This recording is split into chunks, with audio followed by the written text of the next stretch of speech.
Niki ivyanditswe vyera bivuga ku muziki n'indirimbo. Niki ivyanditswe vyera bivuga ku muziki n'indirimbo. Nk'uko twabibonye ubuheruka, tubona Imana nyine umugambi ihejeje kurema vyose ica irema abantu babiri, Adamu na Eva. Hama muri urwo ruvyaro niho hava uwo twabonye yitwa Kayini. Kayini na Abeli bavuka ubwa mbere, hanyuma Kayini aca yica Abeli. Abeli amaze gupfa, tubona uruvyaro rwa Kayini arirwo rukomeza. Twabonye neza ko ariho hava sekuruza w'abanyamuziki bacuraranga inanga hamwe n'imyironge.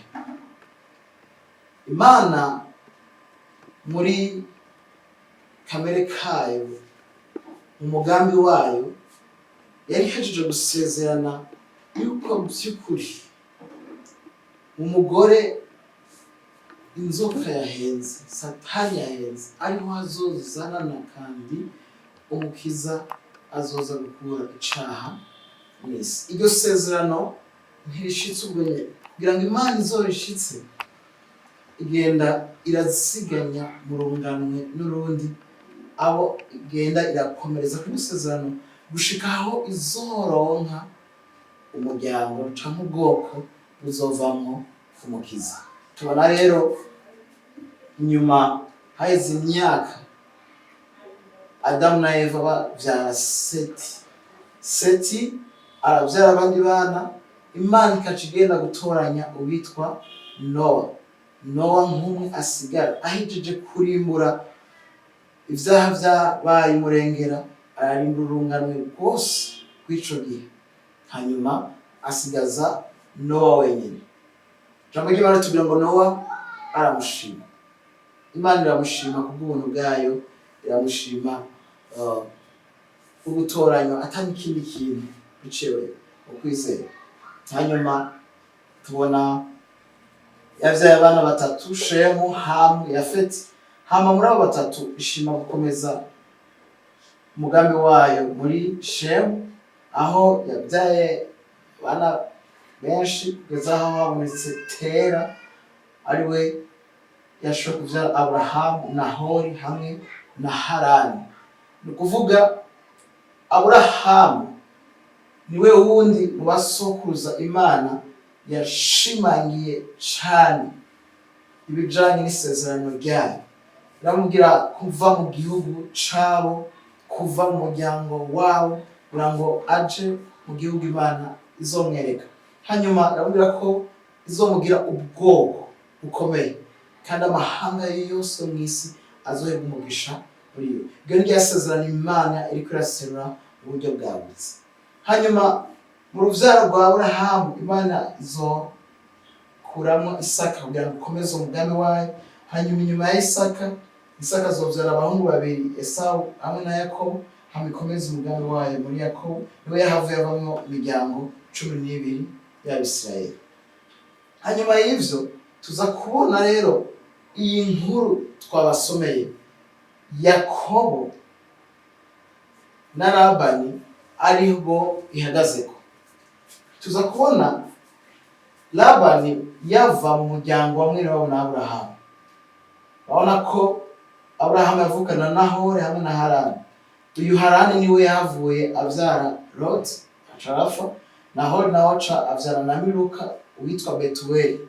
Betuweli niwe yahavuye avyara abana babiri tubona mu vyanditswe vyera, Rebeka hamwe na Labani. Rebeka niwe yahavuye aza kuba muka Isaka, hanyuma Labani acaza kuba ari musaza we, niwe yahavuye acaba inarume wande wa Yakobo. Rero hari vyashitse tuza kubona biza kuduha urubuga rw'ano majambo twasomye. Isaka amaze kuba ashaje yifuje guhezagira abana biwe, aca atuma Esawu kumuronderera ico ari bufungure ko yarasanzwe ahiga. Hanyuma tuza kubona igihe yabimubwira, mama wiwe yaravyumva, nawe yakunda Yakobo, aca aramwongorera, aca abikora mu kibanza cari nka Esawu yiyambitse urushato ruri ku vyoya, kuko Esawu yari afise ivyoya bikatse kuri we. Hanyuma umugisha aba arawutwaye. Ivyo nivyo vyateye akazika Esawu, bituma agomba kumugirira nabi. Inyuma y'ivyo Yakobo biba ngombwa ko ahunga. Mugabo se aramubwira ati iyo uzoja hose ntuzoje guhitamwo, canke wahagera ko uhitamwo uwo muzokubakana, ntuzoje mu banyamahanga, ariko uzoje mu biwacu, mu muryango wacu. Niho rero yaca agenda, aca ashikira mu muryango wo kwande, wo kwa Labani.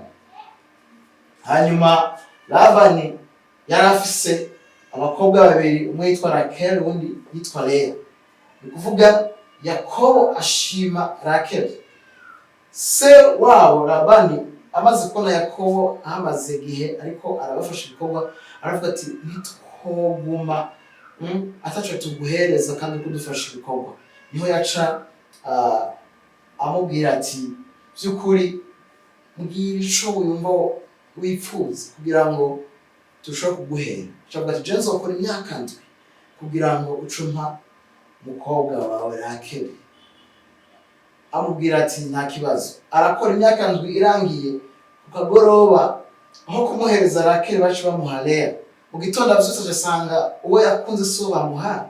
Ijambo ry'Imana ritwereka ko Rakeli yari umunyakaranga, yari mwiza, ariko Leya yari afise ngo maso adakeye. Rero bico bituma yongera gukora iyindi myaka ndwi kugira ngo ashobore kuronka Rakeli yashaka. Ni ukuvuga amaze kubakora imyaka 14, harageze yaho ashaka kongera gusubira iwabo. Ariko inarume Labani aramubwira ati ntabwo wogenda, vy'ukuri naragize umugisha ku bwawe, gumana natwe, ahubwo mbwira ico wosaba cose nzokiguha. Aca aramubwira ati burya mfise umuryango ariko simbona ingene nzobatunga, wonyemerera mu mukuku nari sanzwe nkuragirira tuvugane, izi zovuka zimeze uku zizoba ari iziwanje, hama izi zovuka zimeze ukundi azoba ari iziwawe. Baravyemeranya. Imana ishigwiza guhitamwo kwa Yakobo, agira itunga ryinshi, bituma abahungu biwe batangura kumwana, na Labani inarume ntiyaba akimuraba bwiza. Niho Uhoraho rero yagenderera Yakobo, aramubwira ati tebaganye isubire mu gihugu cayo. Maze kumva ico Imana imubwiye, yaciye abikora mu mpisho, atora abagore biwe, abana biwe, ubutunzi bwiwe, aragenda. Labani atakintu na kimwe azi. Ashitse imbere Labani araronka amakuru, niho yaca amukurikira. Mukurikire mwumve rero ingene arya amajambo twasomye ayavuga. Bamaze guhura, niho Labani yabaza Yakobo, wabitewe n'iki ushobora kugenda mu misho ukanyinyegeza ngo sinagusezeze ikiyago c'umunezero no kuririmba no kuvuza inanga ndetse no kuvuza ingoma, ugatwara abana banje n'abuzukuru banje mu misho nkaho umengo n'abantu bafashwe mpiri? Aya majambo arayakoresha, bigaragara yuko iyo abimubwira by'ukuri niko yobikoze. Ariko rero naho amubwira n'amajambo, ubwa mbere si urukundo rwa cane mu vyibuke, si urukundo, ahubwo hari ukuntu atabona neza ibigiye kuzokurikira inyuma yo kugenda kwiwe mu gihe yari yaronse umuhezagiro kubwiwe. Ubwa kabiri, uyu Yakobo kuba agiye n'abakobwa biwe babiri n'abuzukuru, araserura yuko vy'ukuri yari kubasezera akabagumbira. Umuntu yokwiyumvira ko ubwabo igihe cabo hashobora kuba hariho iyo mugigwa wo gusezerana hakabaho igiteramo, hakabaho ikiyago, hakabaho gucuraranga, kuririmba, hanyuma by'ukuri bagasezerana amahoro. Kuko tubona ingene aza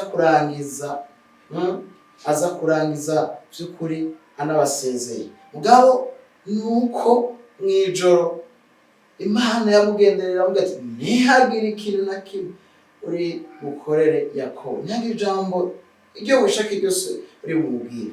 Aranabigaruka ko nawe akavuga ati nuko Imana yangendereye. Mugabo kandi Labani ninde? Labani afise ibigirwamana. Igihe bava kwa se Rakeli hamwe na Leya, Rakeli yavuye atora ibigirwamana arabitwara arabinyegeza. Mu vyatuma n'abakurikira harimwo kuba ashaka no kuba yobona ibigirwamana vyiwe. Biraboneka yuko Labani yari umuntu yari abangikanije, kandi turabibona na Yosuwa abigaruka ko akerekana yuko umuryango wa Tera wari ukikujwe n'ibigirwamana, ari naho Aburahamu Imana yamukuye. Mumurikire rero murabe mbega ni gute dushobora gutahura uno murongo ubujanye n'ivyo ariko biravugwa hano na kino gihe cacu, kubijanye n'umuziki, kubijanye n'indirimbo. Nk'umurongo wa kabiri tubona mu vyanditswe vyera uvuga ibijanye n'umuziki n'indirimbo. Umwanditsi natumbereye rwose kwerekana bino, ariko kandi kubera ikibiri muri kino gitabo. Ubwa mbere turabona yuko umuziki hamwe n'indirimbo ni ibintu bashobora gukoresha, hakaba n'ikiyago, hakaba kandi no gusezerana. Ukuvuga naragerageje gushira mu migwi ibiri, murabe ico umwanditsi yariko arerekana hano. Ubwa mbere tuvuze umuziki, hari ibicurarangisho byari bimaze kuba biboneka. Mwibuke kuri Yubali ari sekuruza w'abavuzi b'inanga n'imyironge. Turafise inanga, imyironge. Ibyo aza kuvuga imyironge hamwe, aza kuvuga inanga hamwe n'ingoma. Turamaze kuronka ibicurangisho bitatu bakoresha ico gihe. Hanyuma ubwa kabiri mu ndirimbo harasohokamo ijwi, harasohokamo n'amajambo. Mbega none umuziki n'indirimbo bitanga iki? Aravuga ngo ikiyago c'umunezero. Uvyitegereje neza, iki kiyago c'umunezero habanza kuyaga, bariko bayaga, inyuma hagacaba umuziki. Murabe n'imanza zitandukanye zihora ziba mu gihugu cacu, murabe ahora basezera ababo mu buryo bw'ibiteramo, murabe ahora bakora ubukwe, murabe kenshi habanza ikiyago, ijambo nyezina, canke hagatangura umuziki imbere canke ugahereza, bivana n'ingene biba vyatunganijwe. Ariko hano ingene umwanditsi avyerekana byaba bifatanye, ikiyago c'umunezero, kuririmba, kuvyina, kuvuza inanga, byaba bifatanye hano. Ariko rero turakwiye kubirabira mu nkuru yose ya Bibiliya, tuza kubona ubwa mbere umuziki n'indirimbo n'ibintu vyegeranye. Iyo tuvuze umuziki n'indirimbo tubigereranya n'amaguru abiri, aho usanga ukuguru kumwe gutambutse n'ukundi kurashobora kuba kuri inyuma. Ntushobora kuvuga umuziki hanyuma uvuge kuririmba kuri kure. Uko Imana yabigenye, urabona ko hari ibintu biba biri hafi na hafi. Ariko mu mvugo turakunda gukoresha umuziki muri rusange, ivy'indirimbo bitavuzwe. Ndagomba murabe ikintu hano. Umuziki n'indirimbo ibi ni ibikoresho byakoreshwa bigaherekeza ikiyago. Mu kuvyitegereje neza hamwe n'ukuri kose kw'ijambo ry'Imana, tuza gusanga umuziki ari ukorera indirimbo. Mumbwiye muti mbega wobitondeka gute? Kubwanje nohera ku ndirimbo hanyuma umuziki ugakurikira. Kubera iki? Hari ikiyago, hari amajambo aririmbwa. Ico gituma hano nashize amajambo. Hari amajambo aza kuvugwa mu ndirimbo, hanyuma ya majambo n'indirimbo babishize mu majwi bikaca biherekezwa n'umuziki. Muri ico gihe abavyumva bumva biryoshe.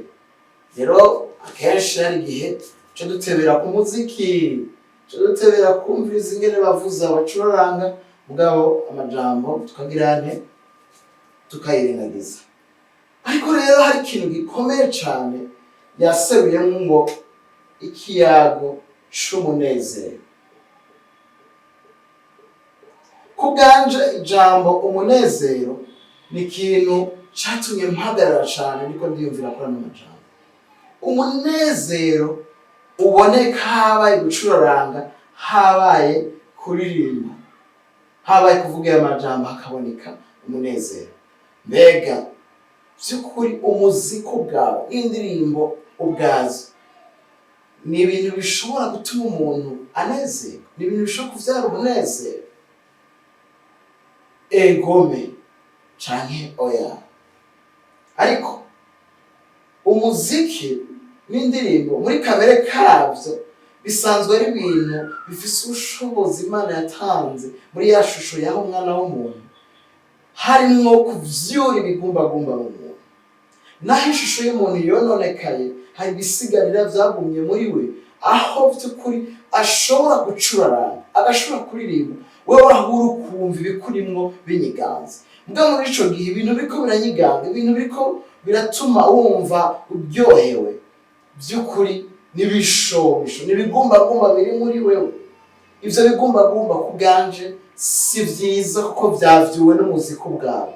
Mwibuke uyu muntu ariko avyugwa ibigumbagumba ninde? Ni wa muntu akomoka kuri Adamu. Ukomoka kuri Adamu wese yarononekaye ku buryo umuziki ni wavuga, nibacuraranga biza kuvyura ibigumbagumba bisa nawe muri we, ku buryo ata kintu kizima ciza twiteze kuri we. None twotahura gute ku bijanye n'umuziki n'indirimbo mu gihe hari n'amajambo ariko avuga? Ubwa mbere, umunezero nta handi hantu uva. Imana niyo nkomoko y'umunezero. Iyo tuvugije umuziki, iyo ducuraranze, iyo turirimbye, hanyuma tukumva twanezerewe, bitavuye ku majambo agize ivyo twaririmbye, ico gihe bivuvyura ibigumbagumba bitari vyo. Ariko igihe amajambo yaririmbwe mu ndirimbo, ariyo majambo atumye ibigumbagumba bivyuka muri twebwe, muri ico gihe umunezero tuzoba dufise azoba ari umunezero uwo. Mwibuke, nta handi hantu hari umunezero, nta handi hantu hashobora kuba ahanyura umuntu uretse mu Mana. Ni ukuvuga ngo Imana niyo nkomoko y'umunezero, ariko kandi iyo Mana yarahishuwe mu mwana wayo. Mu mwana wayo yarahishuwe mu vyanditswe vyera. Ivyanditswe vyera niyo nkomoko y'umunezero wacu, kuko biduhishurira umwana w'Imana. Umwana w'Imana akaduhishurira se, uwo se akaduha umunezero uri muri we. Mumurikirane neza. Uwo munezero turiko turavuga rero uva he? Uva mu cimaniri yahishuye mu ijambo ryayo. Ni kuvuga iki? Iyo tuvugije, iyo turirimbye, hakaba hari amajambo turiko turakoresha adashingiye ku vyanditswe vyera, atavuga ukuri kw'ijambo ry'Imana, ico gihe tuzovyura ibigumbagumba bitari vyo, hanyuma tuvuge ngo Imana yari ihari, ngo Imana yabanye natwe, ariko vy'ukuri Imana ntiyari ihari. Imana irahaba mu ndirimbo zacu, ikahaba mu muziki wacu, mu gihe ibiriko bivugwa aho hantu bivuga ubutumwa bwiza, bivuga ivyanditswe vyera, bivuga amakuru ayerekeye. Ndasubiramwo, umunezero uva mu cimaniri, kandi cimaniri yagihishuye mu ijambo ryayo. Imana idufashe gutahura, nimba hari umuziki, nimba hari gucuraranga, nimba hari ahantu twakoraniye, nimba turi mu bukwe, nimba turi ahantu ari umuntu kanaka, mugabo ahantu hose hari umuziki, ahantu hari indirimbo, mbega guteba kwacu, gutebera ku gucuraranga canke ku maju meza, ahubwo umutima kwacu gukwiye guhera mbega bariko baririmba iki, kuko ikiza kudufasha n'ikivyura ibigumbagumba vyo biduha n'umunezero n'igihe haba hariko havugwa amajambo aserura icimana aserura icimana yasezeranye, icimana iri kwirakora. Mwibuke Labani uriko urabiraba wamenye yari umuntu by'ukuri mwiza, ariko uriko uraraba mu mateka yiwe urabona ko ari umuntu ivy'Imana ya Aburahamu, ya Isaka na Yakobo yavyumva ku matwi. Ubwo biragaragara ko umusezera yari gukoresha ikiyago nka sebukwe w'umuntu, hanyuma agashiraho ibicurarangisho, abaririmbyi, agashiraho abantu batandukanye, hanyuma bikagenda neza. Ariko ivyo vyose ni mask, kubera ko ico kiyago nicaba kiri centre ku Mana, nicaba ari kiyago gikomeza ryasezerano wa mugambi w'Imana uri kurashishikara, ahubwo vya bigirwamana yariko arondera nivyo vyari bimuraje ishinga, na rya sekuruza wiwe Tera n'imiryango yose yari ikikujwe n'ibigirwamana. Umuziki turabe neza kudashobora kutubera umutego. Umuziki ukoreshejwe neza, indirimbo zigakoreshwa neza, ubutumwa buririmbwa bukaba bwa butumwa bumwe bwa Yesu Kristo, muri ico gihe bivyara umunezero muri twebwe, hanyuma tukabandanya kunezererwa Imana nk'uko yahishuwe. Nimba bimeze uko, kwiyumvira ku majambo agize indirimbo vyorushiriza igihe tuba turiko turumvirize ibijanye n'umuziki. Imana iduhezagire. Niki ivyanditswe vyera bivuga ku muziki n'indirimbo? Niki ivyanditswe vyera bivuga ku muziki n'indirimbo?